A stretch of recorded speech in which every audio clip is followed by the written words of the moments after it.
So what I have to do today, I had gone with this sheet that was the quarto, and I just told you what is quarto, और quarto के अलावा भी मैंने चीजें cover किया था। प्रसून, मे I know इस समय आवाज मेरी जा रही है? I got the response of Shweta, Suman, Manju का, कृष भी है। प्रसून, इस समय जा रही है आवाज? You can unmute, you can unmute. Yes, sir. अच्छा, ओके, गॉट। श्वेता का भी और प्रसून का भी। प्रसून को थोड़ा सा प्रॉब्लम थी, तो इसी वजह से I was taking the name of that guy कि whether he is getting my voice or not. तो नाउ ही इज गेटिंग। कल हमने जब आपको क्वार्टो बताया था, तो मैंने आपको क्वार्टो को ये बताया था कि क्वार्टो जो है एक फॉर्मेट होता है, उस फॉर्मेट पे टेक्स्ट की या किताबों की पहले प्रिंटिंग होती थी। और ये जो प्रिंटिंग है, गुटेनबर्ग जो थे, गुटेनबर्ग के समय से ही उन्होंने प्रिंटिंग प्रेस को लाया था। और विलियम कैक्सटन का भी प्रिंटिंग प्रेस में कॉन्ट्रीब्यूशन रहा है। तो किताबों का जो छपाई का काम था, वो क्वार्टो में, क्वार्टो के अलावा आपने देखा था फोलियो हुआ, ऐसे और भी अभी कुछ वर्ड्स आएंगे जो हमें क्लियर करना है। लेकिन यहाँ पे कुछ शख्सियत का भी नाम, कुछ ग्रेट पर्सनालिटीज का भी मैंने नाम यहाँ पे मेंशन किया हुआ है कि अगर उनसे रिलेटेड कोई क्वेश्चन पूछा जाएगा तो हम मेंटली तैयार रहे। जैसे एक नाम है जोहान्स गुटनबर्ग। जोहान्स गुटनबर्ग जो है 1406 में पैदा हुए हैं, 1468 में उनकी डेथ हुई है। It is already mentioned here. So we come to know कि Johannes Gutenberg, he was born in 1406, died in 1468।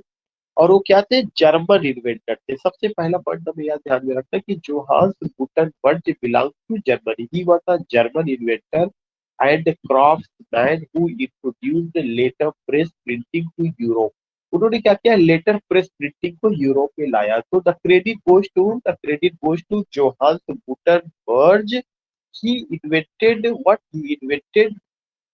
Letter press printing and brought it to Europe. और मूवेबल प्रिंटिंग प्रेस भी वो लाए। और वो कहाँ से बिलोंग करते हैं? जर्मनी से। तो किसी भी शख्सियत का वो कहाँ से बिलोंग करते हैं, कब पैदा हुए, कब मरे, ऑलरेडी आई टोल्ड यू कि समटाइम्स यू फाइंड कि क्रोनोलॉजिकल ऑर्डर में वो चीजें दिखाई जाती या पूछी जाती। तो उनका किस सेंचुरी से है, उनके पहले या उनके कंटेम्प्रेरी कौन कौन से थे, उनका क्या था, फालतू थे। तो एक पॉइंट तो ये ध्यान रखना कि जोहान्स गुटेनबर्ग इज रिमेम्बर्ड या the credit goes to this man to invent printing press. 1406 से 1468 में कहाँ से बिलोंग करते हैं? जर्मनी से बिलोंग करते हैं। उन्होंने मूवेबल टाइप प्रिंटिंग प्रेस लाया। His work led to an information revolution at the unprecedented mass spread of literature. उनके वर्क के आने से फायदा ये हुआ कि दुनिया में बहुत तेजी के साथ लिटरेचर जो है पूरे यूरोप में फैला, क्योंकि उनका प्रिंटिंग प्रेस आया। तो उन्होंने अपनी प्रिंटिंग प्रेस से किताबों का flood of books you can see, बहुत सारी किताबें पब्लिश होने लगी, प्रिंट होने लगी। उसके बाद वो किताबें पूरे यूरोप में फैली। और उन किताबों का असर ये हुआ कि लोग जो है, जो किताबें आई लोगों के हाथ में आई, the people came to know about so many things. और खास करके रिनेशा को लाने में, रिफॉर्मेशन को लाने में, ह्यूमनिस्ट को लाने में, ह्यूमनिज्म को लाने में, इन सब चीजों के का बड़ा कंट्रीब्यूशन रहा उस प्रेस का, या उस मूवेबल प्रेस का, या जो प्रिंटिंग प्रेस उन्होंने लाया। तो अगर कभी ये पूछा जाता है कि गुटेनबर्ग के इस प्रिंटिंग प्रेस का क्या बड़ा चेंजेस सोसाइटी में देखने को मिलता है, तो जितने भी बड़े रिवोल्यूशन हुए हैं वो उस समय के, चाहे वो रिफॉर्मेशन रहा हो, रिनेशा रहा हो, वो सारे के सारे बड़े रिवोल्यूशन जो है उन्हीं के समय की थे। उसके बाद एक term, I think you got, ये आपको समझ में आ गया कि कितने पॉइंट्स आपको इस पे क्या कवर करते हैं। एक बहुत इंपॉर्टेंट पॉइंट है फोलियो। बार बार ये आता है कि the first folio of William Shakespeare 1623 में आया, second folio of William Shakespeare 1632 में आया। तो फोलियो है क्या? फोलियो का क्या मतलब होता है? फोलियो शब्द कहाँ से आया, हमें इसको जानना जरूरी। जो टर्म फोलियो है, यह लैटिन शब्द फोलियम से आया हुआ है। एक चीज ध्यान में रखना है, अगर कभी भी क्वेश्चन पूछा जाता है कि फोलियो शब्द कहाँ से आया है, लैटिन शब्द फोलियम से आया। फोलियम का मतलब क्या होता है, लीफ होता है, LEAF, लीफ, जो सब सारे लोग जानते हैं, पत्ती। लेकिन यहाँ पे जो पत्ती है वो किताबों की प्रिंटिंग से रिलेटेड है। तो फोलियो शब्द कहाँ से आया, लैटिन शब्द फोलियम से आया, जिसका मतलब लीफ होता है। Three interconnected but distinct meaning, इसका जो है तीन इंटरकनेक्टेड और लेकिन डिस्टिंक्ट मीनिंग निकलती है। In the world of books and printing, किताबों की दुनिया में इसका संबंध है, प्रिंटिंग से इसका संबंध है। पहले क्या मतलब है, first it is a term for a common method of arranging sheets. करें फोलियो का जो कॉमन मतलब है वह ये है कि हमें जो है क्या करना है, जो जिस शीट पे किताबें पब्लिश होती है उसको कैसे अरेंज किया जाए, उसको कैसे अरेंज किया जाए। तो again I would like to tell you कि जो फोलियो शब्द है ये लैटिन शब्द फोलियम से आया है, जिसका मतलब लीफ होता है। और इस लीफ का मतलब जो है पेड़ पौधों की पत्तियों से नहीं है, बल्कि किताबों के प्रिंटिंग से है। किताबों के सिस्टमेटिक आप कह सकते हैं कि उसको कैसे प्रिंट किया जाए, कैसे उसको अरेंज किया जाए, उसको लेकर के है। इसका तीन अलग मीनिंग निकलता है, जिसपे एक मीनिंग ये है कि कैसे अरेंज, जो किताबें जिस शीट पे पब्लिश होगी उसको कैसे अरेंज किया जाए। तो एक तो ये मीनिंग निकलती है। और arranging sheets paper into book form, कैसे पेपर्स को, जिस पर किताबें पब्लिश होती है उस पेपर को कैसे बुक फॉर्म में अरेंज किया जाए। फिर दूसरा मीनिंग क्या निकलता है, folding the sheet only, only once, कैसे उस शीट को एक बार केवल फोल्ड किया जाए। जैसे आप ये देखिए कि अगर आप कोई किताब पब्लिश कराते हैं और उसमें जो होता है जो छपाई खाना है, उन सब लोगों को पता होता है कि जो शीट निकलेगी वो 4 पेज की होगी। एक साथ जो है फिर वो 4 पेजों को वैसे फोल्ड किया जाता है। फिर फोल्ड करने के बाद वो किताब की शक्ल पे आती है। तो उसको फोल्डिंग भी एक बड़ा कॉन्सेप्ट है, the sheet only one and a term for a book made in this way. और इसका यूज एक टर्म के लिए भी किया जाता है कि इस किताब को इस तरह से बनाया गया। Second, it is general term for a sheet, leaf और पेज। और कह रहे हैं कि अगर सेकेंड रूप से देखा जाए कि यह एक सिंपल सा टर्म है जो शीट के लिए, लीफ के लिए या पेज के लिए आता है। तो अगर कभी भी आता है कि जो फोलियो है ये लैटिन शब्द फोलियम से आया है, जिसका शाब्दिक अर्थ होता है लीफ, उसी को आप शीट भी कहते हैं, उसी को आप पेज भी कहते हैं।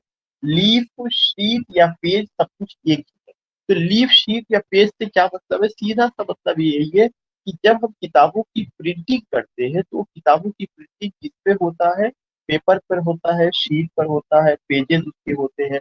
उन पेज को पेजेस 4 पेजेस एक साथ छपते हैं, कभी 8 पेजेस एक साथ छपते हैं। तो उनको हमें फोल्ड करना पड़ता है, किताबों की शक्ल उसको देनी पड़ती है।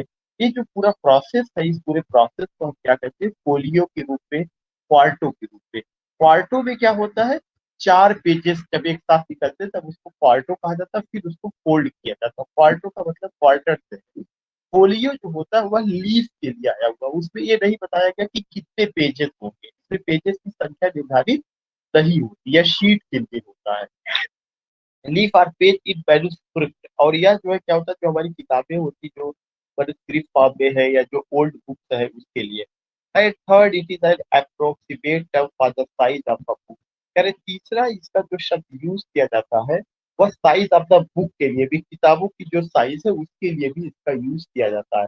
And for a book of this size, और इस तरह की जो किताबें हैं उनके साइज को भी इस पे ध्यान रखा जाता है।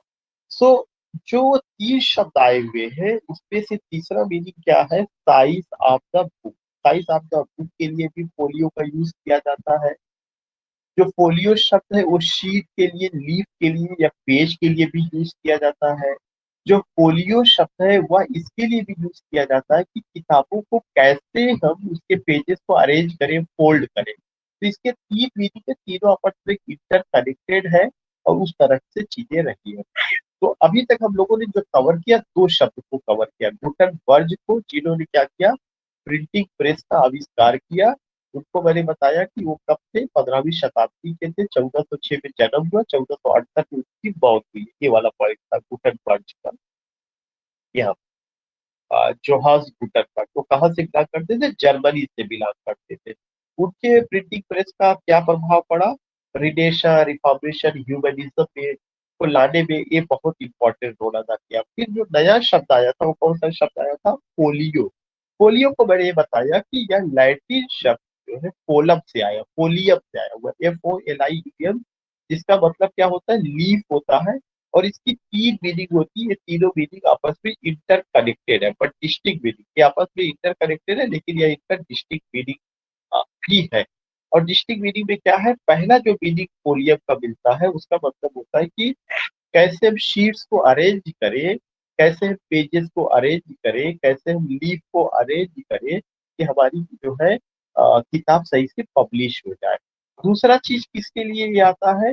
पेजेस के लिए आता है, शीट के लिए आता है, लीफ की इसका मीनिंग होता है। तीसरा चीज क्या है? साइज ऑफ द बुक के लिए भी ये आता है फुल। तो ये चीज हो गया। इसी तरह से जुड़ा हुआ एक और शब्द है रेक्टो एंड वर्सो। दूसरा शब्द क्या है? Recto and verso. जब हम किताब को पब्लिश करते हैं, पब्लिश करने के बाद किताब की बाइंडिंग हो जाती है और हम किताब को खोलते हैं तो किताब का दो हिस्सा होता है, एक दाहिनी ओर का हिस्सा, एक बाईं ओर का हिस्सा। जो दाहिनी ओर का पेज होता है उस पेज को रेक्टो कहा जाता है। किताब का वह पेज जो हमारे हाथ के दाहिनी ओर आता है उसको रेक्टो कहा जाता है। किताब का वह पेज जो हमारे हाथ के बाई ओर, हमारे हाथ मतलब हमारे बाई हाथ की ओर आता है उसको हम क्या कहते हैं? उसको हम वर्सो कहते हैं। तो recto and verso, these are the two words which we have to keep in our mind, recto and verso। ये दो शब्द है। रेक्टो इज द राइट और फ्रंट, रेक्टो जो है राइट या फ्रंट के लिए, वर्सो जो है या लेफ्ट या बैक के लिए होता है। वे टेक्स्ट इज रिटन और printed on a leaf of paper. आप कह सकते हैं कि कोई भी पेपर जो होगा उसी पर ही वो प्रिंट होकर के आता है। तो जो वो पेपर होता है वो किताब को जब हम लोग बाइंड करा देते हैं, उसका चाहे किताब हो चाहे नोटबुक हो कोई भी चीज हो, वो जब हम लोग उसको ओपन करते हैं तो एक उसका राइट पेज होता है, एक उसका लेफ्ट पेज होता है।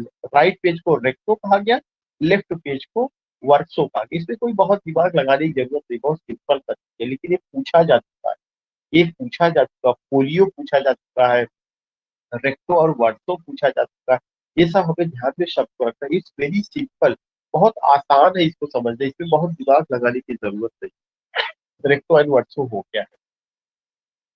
फिर एक और नाम आता है जो इसी से जुड़ा हुआ है, बेन जॉनसन से जुड़ा हुआ नाम वो, बेन जॉनसन से जुड़ा हुआ या उनके समय से जुड़ा हुआ या विलियम, आप कह सकते हैं कि विलियम शेक्सपियर से जुड़ा हुआ एक नाम है, जिसका नाम क्या है? जॉन हेमिंग, जो 1556 में पैदा हुए, 1630 में मौत हुई है। मैंने आपको बताया कि मैं जितने नाम बताऊं, चाहे गुटनबर्ग, गुटनबर्ग का क्या था? 1406 से 1468 शायद था अभी। और जॉन हेमिंग जो है ये 1556 में पैदा हुए, 1603 में मौत हुई है। जॉन हेमिंग क्या थे? एक्टर थे। सबसे पहला पॉइंट यही ध्यान में रखना है। गुटेनबर्ग क्या थे? ही was N inventor of the printing press. लेकिन जॉन हेमिंग क्या है? वो एक्टर है। सारे नाम आपको पता होना चाहिए कौन कहाँ से एसोसिएट कर रहा है। जॉन हेमिंग एक्टर है और वो जो है आपके क्या थे? इन्वेंटर थे प्रिंटिंग प्रेस के, जिसको हम गुटेनबर्ग कहते हैं। तो जॉन हेमिंग जो है एक थिएटर से जुड़े थे, उस थिएटर का नाम था किंग्समैन। थिएटर का क्या नाम था? Kingsman. John Heming was the part of a theatre and the name of the theatre was Kingsman.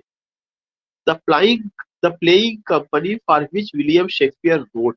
और यह एक ऐसा थिएटर था जिसके लिए विलियम शेक्सपियर ने ड्रामा भी लिखा। इसका मतलब इस थिएटर से विलियम शेक्सपियर भी जुड़े हुए थे। तो फिर से मैं बता दूं, I am talking about John Hemming. John Hemming was an actor associated with Kingsman, और Kingsman क्या था? एक प्लेइंग कंपनी थी, मतलब थिएटर था, उससे वो जुड़े थे। तो यह एक ऐसी प्लेइंग कंपनी थी जिसके लिए विलियम शेक्सपियर ने ड्रामा लिखा था। इसके अलावा इसी कंपनी से एक और आदमी जुड़े थे जिनका नाम था हेनरी कॉन्डेल। हेनरी कॉन्डेल भी उसी थिएटर कंपनी से जुड़े थे। जॉन हेमिंग और हेनरी कॉन्डल, इन दोनों लोगों ने मिल करके शेक्सपियर के प्ले का पहला फोलियो निकाला, जो 1623 में पब्लिश हुआ। तो अब आपको ये समझ में आ गया कि जॉन हेमिंग और Henry Condell They were the two actors. They were the contemporary of William Shakespeare. They were associated with King's Men, the playing company. And for that, William Shakespeare also wrote plays. And they brought the first folio, that was the collected plays of Shakespeare, जो 1623 में आया था, वो उन्होंने निकाला। तो इस शख्सियत को किस रूप में याद किया जाता है? इस शख्सियत को या प्रसून इज राइटिंग की letter Lord Chamberlain. Yes Prasoon, yes, it's a very nice information. तो उसी थिएटर को बाद में लेटर लॉर्ड चैम्बरलेन थिएटर भी कहा गया था, जो आपका किंग्स बेन थिएटर था। तो ये 1623 ईस्वी में, यहाँ तक आपको ध्यान में रखना कि ये दो शख्सियत का नाम, उधर गुटेनबर्ग जो थे उनका नाम आपको ध्यान में रखना है। Now he was also the financial manager for the King's main. कौन फाइनेंशियल मैनेजर था किंग्स मेन का? William Shakespeare. विलियम शेक्सपियर जो है नॉट विलियम शेक्सपियर, आप कह सकते हैं कि ये दोनों जो एक्टर थे, हेमिंग्वे, ये जो है आपके क्या थे? फाइनेंशियल मैनेजर भी थे किंग्स मेन कंपनी के। दूसरा नाम अभी मैंने बताया था हेनरी कॉन्डेल। हेनरी कॉन्डेल का जन्म 1576 में हुआ, उनकी डेथ 1627 में हुई है। ये भी ब्रिटिश एक्टर रहे हैं और किंग्स मेन कंपनी से जुड़े हुए थे, जो कि एक प्लेइंग कंपनी थी। विलियम शेक्सपियर ने उसके लिए लिखा था। और जॉन हेमिंग के साथ इन्होंने क्या किया था? फर्स्ट फोलियो जो विलियम शेक्सपियर का था वो उन्होंने तैयार किया था। जो बात हेमिंग के बारे में हुई है वही बात हेनरी कॉन्डेल के बारे में हुई है। बस समझना ये है कि हेनरी कॉन्डेल 1576 में पैदा हुए, 1627 में। अगर कभी भी क्रोनोलॉजिकली आता है कि कौन पहले आया कौन बाद में आया, ये तभी आप क्लियर कर पाएंगे जबकि आपको इन दोनों का लाइफ का डेथ का पता होगा। नेक्स्ट पॉइंट आपको ये ध्यान में रखना है कि ये दोनों तो एक्टर है, लेकिन कुछ अगर उसमें नाम ऐसे डाल दिए गए जो एक्टर ना हो करके साइंटिस्ट हो, इन्वेंटर हो, तो हमें वो पता होना चाहिए कि Gutenberg was a scientist, he was not an invent, he was inventor not an actor. ऐसे ही विलियम कैक्सटन को लेकर के वो करते। तो कुछ शख्सियत के नाम जो उस समय के थे, जो बड़े लोग थे, उनको भी मैंने कवर करने की कोशिश की। नेक्स्ट है कि जो द किंग्स मेन अभी जो आया हुआ था, ये द किंग्स मेन थिएटर क्या है, उससे क्या चीजें थी? It was the acting company to which William Shakespeare. यह एक एक्टिंग कंपनी थी, थिएटर था, जिससे कौन जुड़ा था? विलियम शेक्सपियर जुड़े थे। विलियम शेक्सपियर 1564 में पैदा हुए, 1616 में उनकी मौत हुई है। और इस कंपनी को formerly known as the Lord Chamberlain men, इस कंपनी को या इस थिएटर को पहले किसके नाम से जाना जाता था? Lord Chamberlain main, during the rain of queen Elizabeth first. इसको जो है क्वीन एलिजाबेथ फर्स्ट के समय क्या कहा गया था? लॉर्ड चैम्बरलेन भी इसको कहा गया था। और during the rain of queen Elizabeth first they became the King's main, sorry, ये लॉर्ड चैम्बरलेन थिएटर, इसको जो है क्वीन एलिजाबेथ फर्स्ट के समय में कहा गया। और दे, जो यहाँ पे दे शब्द आया, ये किसके लिए आया हुआ है? हेनरी कॉन्डेल के लिए और हेमिंग्वे के लिए। They became the King's Men in 1603। ये सेंटेंस थोड़ा सा मुझे गड़बड़ लग रहा है। मैंने या तो कलम जब चली तो कोई चीज छोड़ दिया गया है। पहले इसको formerly known as the Lord Chamberlain, पहले तो इसको लॉर्ड चैम्बरलेन थिएटर के नाम से जाना गया था, Lord Chamberlain main. During the rain of queen Elizabeth first they became the king's men in 1603 when King James first ascended the throne। ये दे यहाँ पे नहीं होना चाहिए, इट बिकेम होना चाहिए था, इसीलिए गड़बड़ हो रहा है। पहले तो इसको किसके नाम से जाना गया था? लॉर्ड चैम्बरलेन के नाम से जाना गया था क्वीन एलिजाबेथ फर्स्ट के समय। लेकिन इसको किंग्स मेन कब कहा गया? जेम्स फर्स्ट के समय में, जब 1603 ईस्वी में जेम्स फर्स्ट जो है गद्दी पर बैठे। कल अभी मैंने आपको बताया था गन पाउडर प्लांट किससे रिलेटेड था? जेम्स फर्स्ट से रिलेटेड। I told you about the gunpowder plant and I just told you in a very detail way कि gunpowder plant, James First and this thing.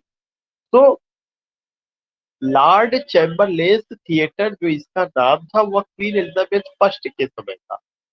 लेकिन दे की जगह हमें यहाँ पर क्या लिखना, it became the Kings man, इसको किंग्स मैन नाम दिया गया 1603 में, when King James first ascended the throne।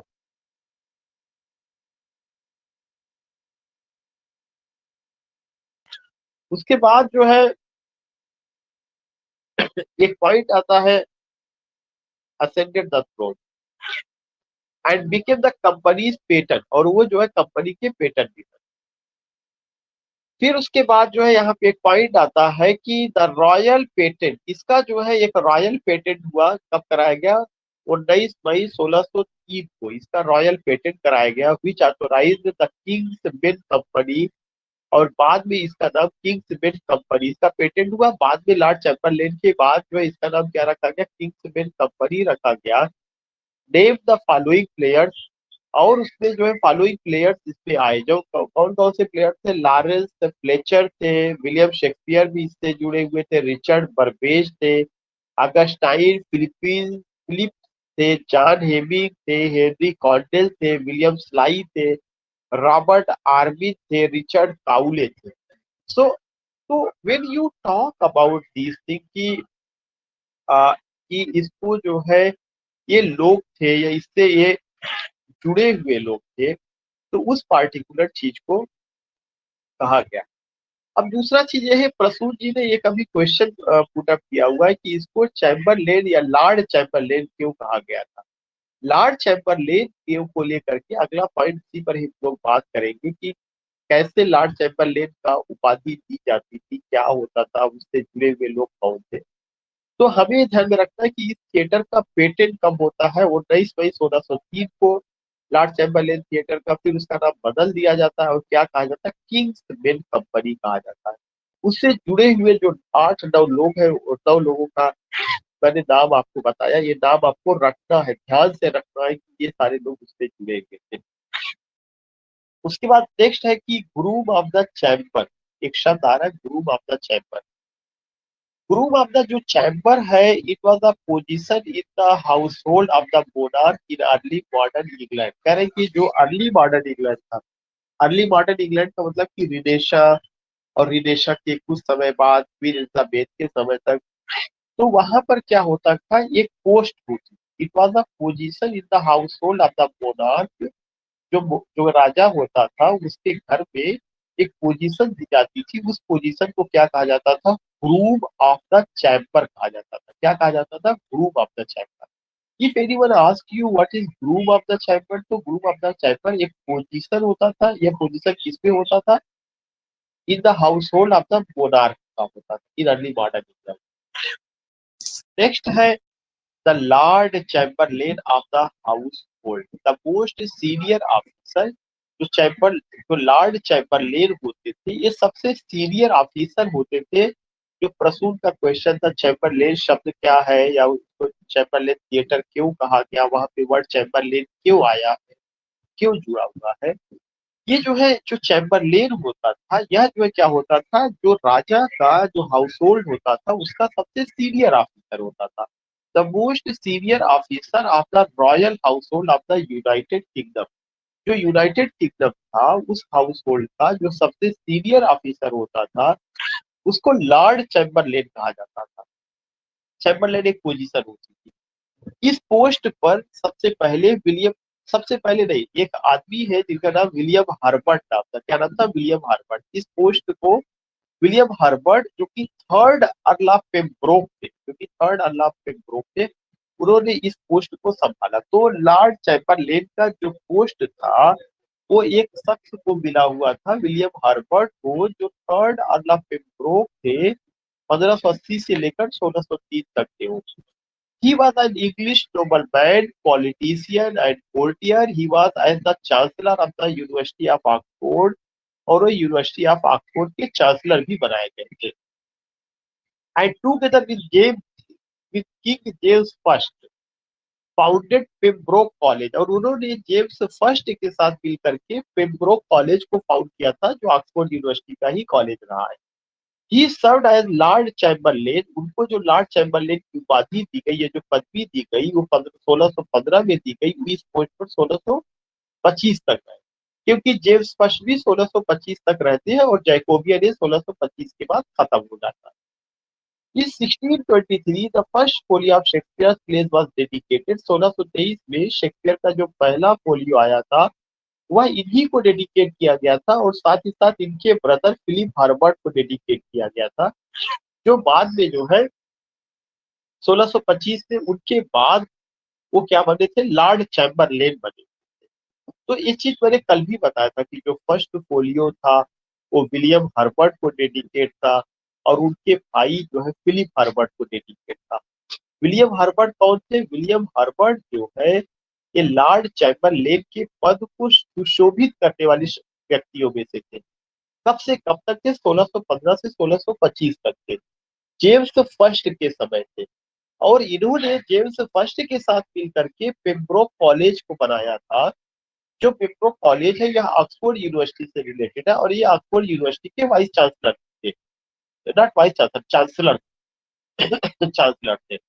उसके इनके जाने के बाद इनके जो भाई फिलिप हर्बर्ट है वह जो है क्या बनते हैं, वो जो है उस पद को संभालते हैं जो क्या कहा जाता है, लॉर्ड चैम्बरलेन, जो लॉर्ड चैम्बरलेन कहा जाता है। अब उसके बाद क्वेश्चन था प्रसून का कि लॉर्ड चैम्बरलेन थिएटर उसका नाम क्यों पड़ा या उसको वो चीजें क्यों रही है। उस पार्टिकुलर चीज को जो है मैं अलग से पॉइंट को कवर करूंगा, लेकिन उसका रिलेशन इसी से है। इनमें से किसी शख्सियत का कंट्रीब्यूशन रहा होगा या ये उसके पेटेंट के रूप में काम किए होंगे या उसका जो है उसी हाउस से निकला हुआ थिएटर रहा होगा या किसी न किसी वे में रहा होगा। तो उसके लिए आपको मुझे समय देना पड़ेगा, जब मैं उसको पढ़ूंगा क्लियर होगा तो मैं आपको उस पर बात करूंगा। उसका नाम लॉर्ड चैम्बरलेन थिएटर क्यों पड़ा। लेकिन चैम्बरलेन आपको क्लियर हो गया कि लॉर्ड चैम्बरलेन एक पोस्ट होती थी जो राजघराने में सबसे बड़ी पोस्ट होती थी। उस पोस्ट को सुशोभित करने वाले कौन थे? विलियम हर्बर्ट थे, उनके भाई जो है फिलिप हर्बर्ट थे। और इन्हीं लोगों को जो है क्या किया गया, 1623 में जो पहला फोलियो आता है वो डेडिकेट किया गया। नेक्स्ट उसके बाद एक पॉइंट आ रहा है, एक और बड़ी शख्सियत है जो बेन जॉनसन से जुड़ी हुई है, उसका नाम है Hugh Holland. Huge Holland, HUGH, huge Holland. Huge Holland का जन्म 1563 में हुआ, उनकी मौत 1633 में हुई है। ये जो है रॉबर्ट हॉलैंड के बेटे थे। The son of Robert Holland was born in north of Wales, educated at Westminster। और ह्यूज हॉलैंड जो है रॉबर्ट हॉलैंड के बेटे थे। इनका जन्म वेल्स में हुआ था, वेस्टमिंस्टर स्कूल में इनकी एजुकेशन हुई थी। और किसके अंडर में? अंडर कैम्पडेन, विलियम कैम्पडेन के नेतृत्व। विलियम कैम्पडेन भी एक नाम है और ये एक वेल्स पोएट रहे थे। ह्यूज हॉलैंड की मुलाकात जो है बेन जॉनसन से होती है, कहाँ पर होती है? वेस्टमिंस्टर जो स्कूल था वहीं पर उनकी मुलाकात होती है और दोनों में एक अच्छी बॉन्डिंग बनती है। सो यू गेट की मैं फिर से बता दूं, ह्यूज हॉलैंड 1563 में जन्म हुआ, 1633 में मौत हुई है। किसके बेटे थे? रॉबर्ट हॉलैंड के बेटे थे। इनका जन्म वेल्स में हुआ है और एजुकेशन इनकी कहाँ पे हुई है? वेस्टमिंस्टर स्कूल में हुई है। इसके अंडर में हुई है? विलियम कैम्पडेन के। तो विलियम कैम्पडेन को भी ध्यान में रखना, अगर कभी पूछा जाता है विलियम कैम्पडेन कौन थे, विलियम कैम्पडेन गुरु थे, बेन जॉनसन के भी गुरु थे और ह्यूज हॉलैंड के भी गुरु थे। विलियम, उसके बाद इनकी मुलाकात किससे होती है? Ben Ben playwright and poet Ben Jonson. Huge Holland की मुलाकात जो है बेन जॉनसन से होती है और दोनों के बीच में एक अच्छी खासी दोस्ती बन जाती है। हिज कलेक्शन ऑफ पोयम, उनका जो कलेक्शन ऑफ पोयम्स था जिसको क्या कहा गया, साइप्रेस ऑफ गार्लैंड, ये किसका कलेक्शन ऑफ पोयम है? Hugh Holland. ह्यूज हॉलैंड का एक कलेक्शन ऑफ पोयम है जिसका नाम था साइप्रेस ऑफ गॉटलैंड। ये 1625 में आया हुआ है, Cypress of Gotland. It came in 1625। तो ये चीज ध्यान में रखना है। Hugh Holland contemporary of Ben Jonson, उन्होंने क्या लिखा? साइप्रेस ऑफ गॉटलैंड लिखा। It came in 1625। He also wrote a sonnet on Shakespeare which was printed in the first folio। इसके अलावा उन्होंने एक सोनेट भी लिखा था। किसने लिखा था? ह्यूज हॉलैंड ने, जो कि विलियम शेक्सपियर के पहले फोलियो में पब्लिश हुआ था। अब सवाल ये उठता है कि उन्होंने जो सोनेट लिखा उसका नाम क्या था? वो मुझे नहीं मिला, इसलिए मैं उसको मेंशन नहीं कर पाया। अगर मिलेगा तो कभी आगे कभी मिलता है तो मैं उसको जिक्र जरूर करूंगा, लेकिन मैंने पूरा सर्च किया, ये नहीं मिला। बस यही एक पॉइंट मिला है कि उन्होंने एक सोनेट लिखा। अब इस क्वेश्चन का इंपॉर्टेंस कैसे बढ़ जाता है, इस क्वेश्चन का इंपॉर्टेंस ये बढ़ जाता है, हो सकता है कि 1623 में जो फोलियो आया रहा हो उसमें केवल एक ही सॉनेट शामिल किया गया हो, और ये सॉनेट किसका रहा हो, ह्यूज हॉलैंड का रहा हो। अगर कभी क्वेश्चन पूछा जाता है कि a sonnet was also included in the first folio of William Shakespeare, that sonnet was written by whom? That sonnet was written by Hugh Holland. Huge Holland 1563 में पैदा हुए, 1637 में मौत हुई है। वो कहाँ के पोएट थे, वेल्स के पोएट थे। एजुकेशन कहाँ पे हुई, वेस्टमिंस्टर में हुई। कंटेम्प्रेरी किसके थे, बेन जॉनसन के थे। दोनों में एक अच्छी बॉन्डिंग थी। उनका कलेक्शन ऑफ द पोएम किसके नाम से जाना जाता है, साइप्रस ऑफ गॉडलैंड के नाम से जाना जाता है। और आज की क्लास का लास्ट शीट है, एक और शख्सियत है जिसका नाम विलियम कैम्पडेन है। 1551 में इनका जन्म हुआ, 1623 में इनकी मौत हुई है। He was an English antiquarian, historian, topographer. He run best known as author of Britannia. ये चीज ध्यान में रखना। उनको अगर याद किया जाता है तो किसके लिए याद किया जाता है, उनको हिस्ट्री के लिए याद किया जाता है। उन्होंने एक किताब लिखी जिसका नाम क्या था, Britannia, BRITANNIA, the first topographical survey of the island of Great Britain. और यह ब्रिटानिया किससे, आइलैंड ऑफ ग्रेट ब्रिटेन के बारे में उन्होंने बात किया। और ग्रेट ब्रिटेन का नाम आयरलैंड को भी लेकर के बात की, चूंकि उस समय वो यूके के नाम से जाना जाता था, जिसमें तीन राष्ट्र थे, आयरलैंड, स्कॉटलैंड और इंग्लैंड। एंड द एनल्स, इसके अलावा उन्होंने और क्या लिखा, एनल्स लिखा, the first detailed historical account of the rain of Elizabeth first of England. Queen Elizabeth first जो थी, उनके जो है शासन का डिटेल्ड अकाउंट अगर किसी ने प्रस्तुत किया है तो विलियम हैम्पटन। तो वो एक हिस्टोरियन, और 1551 में उनका जन्म हुआ, 1623 में उनकी मौत हुई। लेकिन वो गुरु थे, किसके, दो लोगों के गुरु थे। एक तो बेन जॉनसन के गुरु थे, और दूसरा भी एक पोएट का नाम मैंने बताया, ह्यूज हॉलैंड के गुरु थे। और वो as a teacher Westminster school में पढ़ाते थे। इसके अलावा अगर उनको याद किया जाता है तो किसके लिए याद किया जाता है, उनको अगर याद किया जा रहा है तो दो किताबों के लिए, ब्रिटानिया के लिए याद किया जा रहा है और एडल्ट के लिए याद किया जा रहा है। ब्रिटानिया में उन्होंने क्या किया है, ग्रेट ब्रिटेन और आयरलैंड जो आइलैंड है उसका उन्होंने कोरोग्राफिकल सर्वे करके बताया हुआ। और एनल्स में उन्होंने किसको बताया, क्वीन एलिजाबेथ फर्स्ट का जो चीफ था उसका उन्होंने डिटेल्ड अकाउंट प्रस्तुत किया हुआ। फिर आगे ही was a teacher of Ben Johnson and huge Holland. Ben Jonson और ह्यूज हॉलैंड को उन्होंने पढ़ाया। कोटेशंस इनका क्या था, Ben Jonson said about William Shakespeare. Ben Jonson ने विलियम शेक्सपियर के बारे में कहा था, दाऊ स्टार ऑफ पोएट, आप जितने भी कवि हैं उनके स्टार्स हैं। और आगे उन्होंने लिखा था, he was not for an age but for all time. ये बहुत फेमस है। बाकी little Latin and less Greek, ये भी हमें पता है कि बेन जॉनसन का ही है। एक और स्टेटमेंट है, अब स्टार्ट करो, रॉबर्ट ग्रीव का है। ये भी हम सब लोगों को पता है कि शेक्सपियर के बारे में तो बहुत कुछ कहा गया है, बहुत लोगों ने बहुत कुछ कहा है। जब आगे कभी शेक्सपियर आएंगे तो उस पर बात होगी। हमें बहुत सिस्टमेटिक ढंग से चलना है ताकि सारी चीजें कवर हो चले। दूसरा स्टेटमेंट उनका, उन्होंने शेक्सपियर के बारे में कहा कि जैसा wrote about Shakespeare, he was a monument without a tomb. वह अपने भी एक स्मारक थे, लेकिन उनकी स्मारक पर जो है क्या थी, टोम की जरूरत नहीं थी। वह एक अपने में मोन्यूमेंट तो रहे हैं, लेकिन उनकी उनकी मोन्यूमेंट में कोई टोम, कोई मकबरा नहीं। स्मारक तो एक थे लेकिन कोई मकबरा नहीं बना, उनके नाम का कोई मकबरा नहीं बना, वो खुद अपने में पूरा स्मारक। He was a monument without a tomb. So ये दो स्टेटमेंट है जो मैंने लिया। बाकी और आप की वाकिफ है, little Latin, less Greek, not for an age but for all time, और भी बातें उन्होंने कहा होगा। तो इन दिस वे मैंने दो क्लास में आपको क्या कंप्लीट कराया, मैंने दो क्लास में जो है बेन जॉनसन, उसका वर्क एट अ क्लास, और उसके समय से जुड़ी हुई जो और शख्सियत थी उनको मैंने कराया। लेकिन अगर मैं इतना लेके चल रहा हूँ तो आप लोगों को ये चाहिए कि इसी समय आप बेन जॉनसन की कुछ और चीजों को कवर करते चले। जैसे उनके कुछ टेक्स्ट है, every man in his humour. इसके अलावा वालपोर उनका जो कॉमेडी है, वालपोर को, सीजेदस और कैटलीन को, उसको थोड़ा थोड़ा सा आप कवर करते चलिए।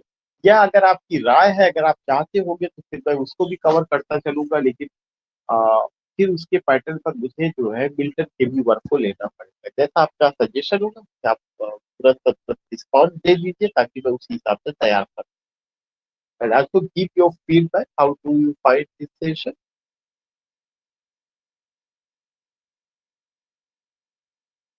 सुमन इज सेइंग कि यस सर, यस सर का मतलब कि I have to go with the text of this personal. और किसी का रिस्पॉन्स